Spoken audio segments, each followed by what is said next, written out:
পেছু পেছু আসিস না, নাহলে এমন গড়ান দিব না কোমর তোমার হজড়ান দিব, বুঝলিস? চল যা, আমি বলছি আর শ্বশুর ঘর যাবো নাই, যাবো নাই, যাবো নাই, তুই চলে যা। না যাবো, আমি তোমার সঙ্গে যাবো।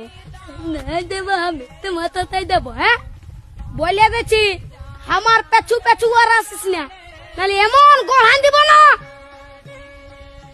কি বলছি? ও দাদা, তোর বউ আছে? হ্যাঁ, নাই গো কেন? ওই জন্যই শান্তি হিরোর রকম ঘুরে বলছিস। আমাকে দেখ, আমার আলোক কিটিয়া পেছনে পেছনে, আমার পেছনে পেছনে আসছে, বুঝলি? দেখ তো কোথায় যাবে গো বউটা? তোর পেছনে পেছনে যাবে নাহলে কি আমার পেছনে আসবে? তোর পেছনে পেছনে কেন যাবে? আমার বউ তোর পেছনে পেছনে কেন যাবে? আমার বউ আমার পেছনে যাবে। হ্যাঁ হ্যাঁ, চ চ চ, আমার বউ আমার পেছনে যাবে, চ চ। বিয়া করে লোকটা পাগল হয়ে গেছে। বুঝবিস, বিয়া করবি তখন বুঝবিস। আইলে দাঁড়াই আছি, চ চ, আমার পেছনে পেছনে।